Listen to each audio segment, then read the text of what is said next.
Welcome back, everyone. Make the perfect cake for Valentine's Day. Food bloggers Diana and Alyssa from In Fine Taste are here today to make a Bundt cake.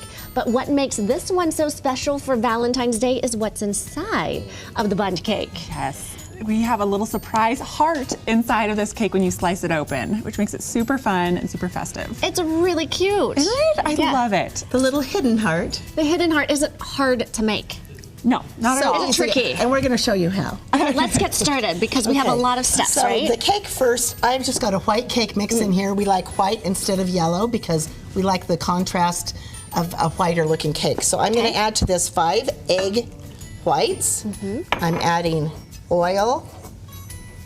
Just regular vegetable oil? I'm using the cake mix, but I'm not using the directions on the back. We're not putting in any water. We're going to use sour cream, and this is that vanilla. allowed, Diana? Vanilla instant pudding. To go off the box? These are all the tricks, though, to make it even taste better. So this is a cup of sour cream, which we're using instead of the water, and it just makes this cake dense, almost like a pound cake. It's good, and you're going to love it. We've got some vanilla extract. Sorry, we've got actually almond extract right here. Almond extract. And why almond? Is it the taste or is it the coloring of the vanilla? We like the taste of the almond. You can leave it out if you're not an almond fan, but we just think that it adds some depth to the flavor profile. And it makes it really, I don't know, just yummy.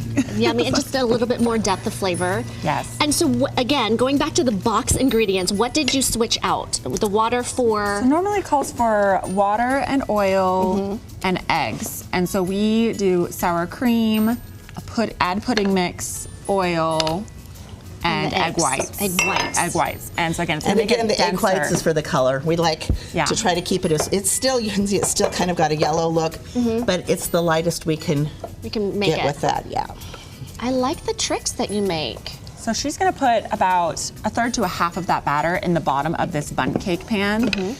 And that'll be the base. That'll be our base before we add these hearts. So this pink loaf right here is the exact same base as that. We just dyed it pink and baked it in a loaf pan instead of a Bundt So you would go to the store, buy 2 boxes. 2 boxes, so you're making double. Okay. Double of that. And you're gonna do 1 in a loaf pan and dye it pink. Okay, and I love how you're not using a mixer. It's just by hand. Yeah, it doesn't have to be complicated. It doesn't need to be mixed a lot on this cake. Okay, so the loaf pan cake is done, and then you're using a cookie cutter. Yes, so you're to make the hearts. Yeah, we're cutting slices of this cake. We're gonna want to kind of thin, and then we're using a small cookie cutter to cut out hearts. So I can probably get 2. Depending on the cake brand, you might be able to get 3 if you get a higher rise on your cake, but for this one, we're just gonna get 2. And you want to avoid these brown edges, the little crust on this, because that will show up inside your cake. So you're just trying to avoid that. So we're just cutting out as many hearts as you can get with these.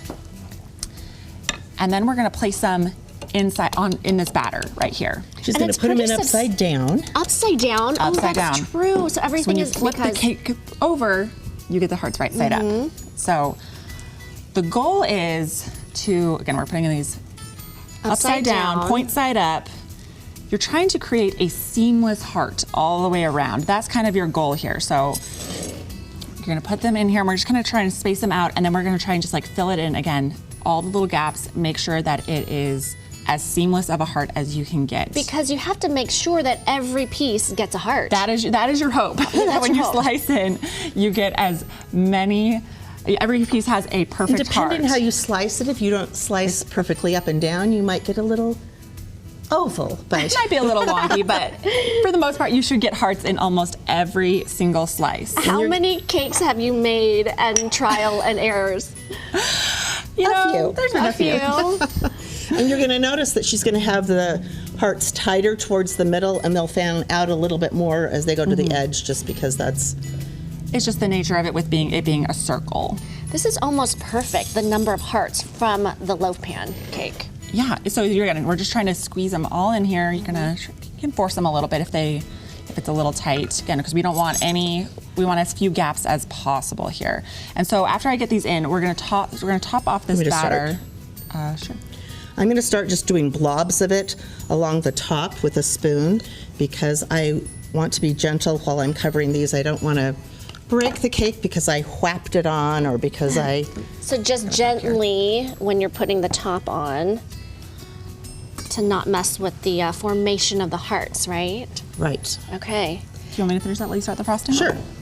We can do Okay, that. so just a few seconds left. I don't Okay. know if we'll get to the We frosting. may not do the fine. frosting, but it's just a quick a quick cream cheese frosting. Cream so we've cheese, I got like that. a little almond again because we like to sneak that in. For people that don't like that, leave it out. But just easy ingredients: cream Yep. cheese, butter, powdered sugar, Whip a it little all vanilla up almond. and then frost your cooled cake, and then you got This this is really so cute cake. because the kids can go ahead and do the hearts. They can help out, right? Yeah, we can totally have the kids help with the hearts and without messing it up too much. And They can do the look- sprinkles on top. Look how cute it turns out. It's like a cute little surprise. And the pink turns out really well. And you it could mix does. up what's inside if you wanted to for a different holiday. Oh, that's a great idea. What about Shamrock shamrock? for That's St. exactly Patrick's what Day I would was be super thinking. cute. Yum. I'm going to take a bite in the break because, and by the way, the recipe on your website, right? In Fine Taste. Yep. On our website, Infinetaste.com. infinetaste.com. And we'll put it on our website. Oh my gosh, make this for Valentine's Day. We still have time. All right, coming up next, a